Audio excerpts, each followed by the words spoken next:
Welcome back to 45 days of practice in Austria. I hope you like the new microphone we have on for this video. I can't remember if I actually used it in the last video. Oh no, I did. Either way, this is day 13. I think this video marks day 13. It gets crazier and crazier every time to say a higher day. But that also means we've got over 30 days left of the 45 days. So our piece of the day yesterday, we had an interesting piece of the day. It was going to be Mahler 5 until I found out that Mahler's hut, composing hut, where he wrote these pieces, is like a half hour away. So one of these days coming up, maybe, I'm not sure when the hut's open because I think it's only open 2 days a week or so. But we're going to go to the hut and listen to some Mahler there, probably 2-5 at least. I think he wrote 2 to 6, second to 6th symphonies in that hut. It's just like a little hut in the woods by a stream in Austria. I think that would be really cool to do. But today we're gonna go through this exercise, another Dunas exercise. I love Dunas exercises, if you can't tell already. This was one of the first ones I learned, and it's really good for your shifting, right? It keeps your hands more calibrated than they would otherwise be. I've been using it a lot for some of these tricky shifts in Wieniawski. Let's see if I can play some. There's a section that goes, how does it go?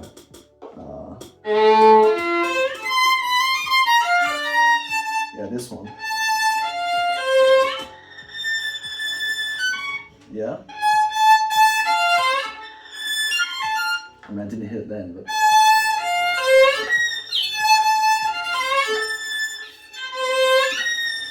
That's a hard shift, especially even in time. This one's hard, but not so much. So we're going to go through a way I'm practicing those. But we've got some exciting things. I've been thinking about what to do with the 45 days, and I think I've landed on an idea that I really like, and I want to get some feedback on it if you guys are interested. So essentially, I'm imagining if there was an online community of sorts, one place, sort of like you would have I don't know what you would call it, like a community of sorts where everyone could get together. You would have like courses, you could go through repertoire, recordings, everyone would be there like in live streams. You could have like a Zoom up on your phone or iPad or computer with everyone else practicing, and we could be practicing the same like timed sessions and then take a break and chat all at the same time from anywhere across the world. I think that would be a sick idea. So I'm working on building some of that. I'm sure you'll get to see some of it very soon. What else do we have to say? We went to Slovenia yesterday. Of all places we could go on the 45 days, at the start I was expecting it to be mostly I would just practice for these 45 days.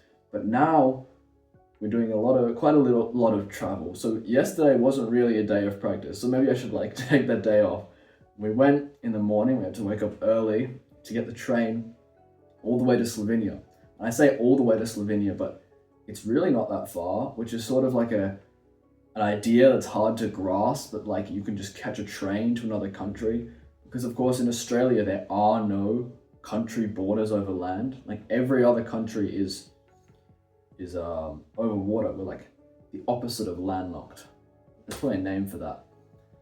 But then when we went back, we drove through a country border, which is like, it sounds like the stupidest thing to say. Like obviously there are borders between countries where you go along main roads and like security, but never in my life have I actually gone through a border of security. Like you drive and then they go, oh, this is another country. I was like, what? That's crazy. Apparently, there's usually security there, but there wasn't for us. There was no one to show our passports or any ID through. So if we were just like, I don't know, illegally entering the country, we would have made it through. But I was sort of disappointed in that because now I don't have a Slovene stamp in my passport, which I would have otherwise liked to have. It was a great day in Slovenia. I mean, I'll put up like some pictures, maybe, if I remember, of what the day was like. But man, it was something. We just went to the mountains, so peaceful, so calming, just being all the way up there on a farm, breathing the fresh air.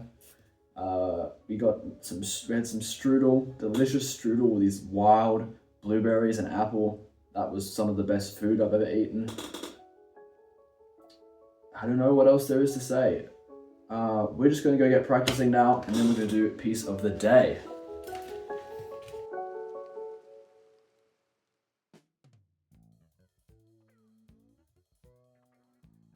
I realize only now that I think I've actually mentioned this before in a previous video, but this is a really helpful exercise that you can use now in the context of pieces. Whenever you have a particularly tricky or dangerous shift that you don't want to miss, or that you have real problems with, especially if there are notes after the shift. So it's not just one shift where you have to play one note to another note and then that's the end. Something like if you just had to play, all the way up there, and then you come back down for something else. But if you had to play,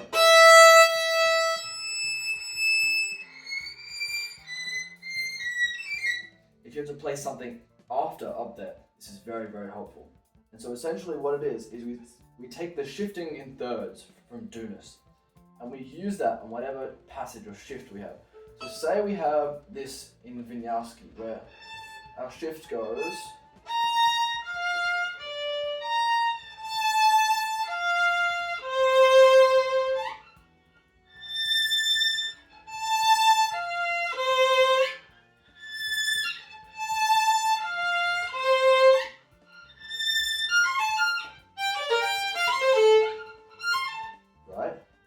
few tricky shifts. So tricky shift number one is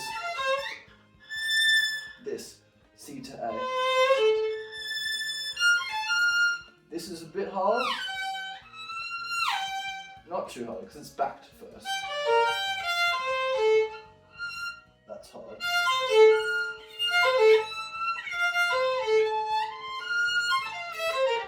So a few tricky shifts in a row. And so essentially how I would practice these is instead of trying to reach one note at a time,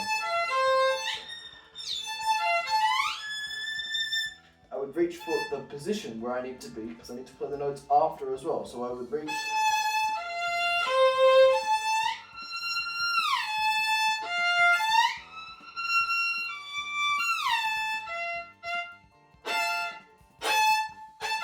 because the last finger we left on the E string was the A, of course. And that shifts to an F in the next position. And an A on top. So instead of now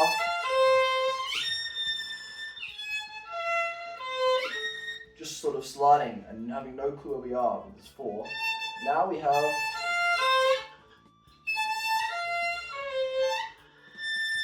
an idea of where the other fingers are. You see, when I reach this A, I'm already in position for everything else because I practice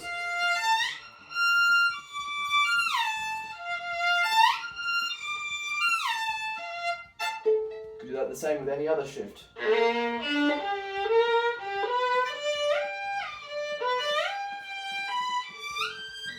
You see, this became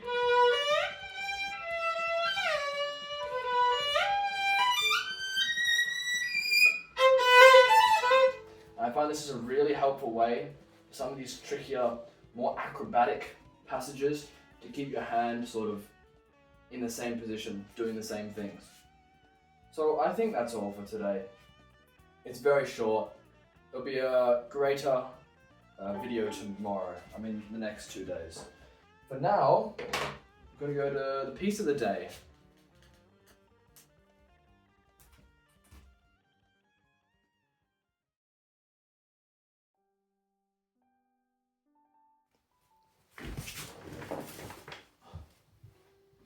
We're currently looking right now at our Austria playlist, which is linked in the description, of course. Go click on it, save it, keep up to date with all the other pieces.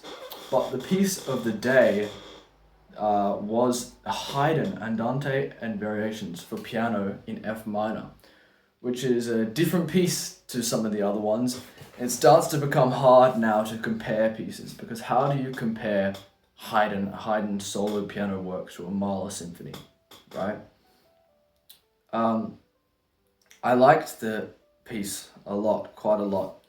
It was really interesting to see because this was put in an album, or at least the recording I listened to, was in an album by someone who plays in a very sort of old style of keyboard playing. And by an old style, I don't mean the, like golden age, when you think of like a Rubinstein or Rachmaninoff or whatever, Cortot, those old pianists. Because those are old pianists. Those are like 20th century pianists. I mean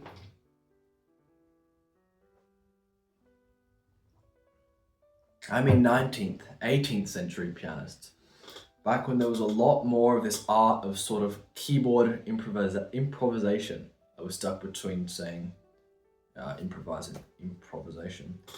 Either way, it's a very sort of dying out art, this idea of improvising at the keyboard, that people would improvise a prelude into the beginning of a piece like this, or that people would improvise a key change between two pieces, or that people would improvise any extension on a cadenza or their own cadenza at the time they do it.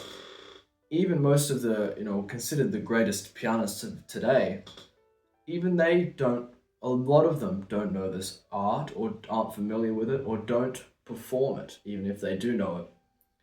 So it's interesting to see a performance like this. And the reason I pointed out was because the recording, as I read along with the score, I noticed that at some point after a fermata, the pianist stopped playing what was written in the score and just started playing.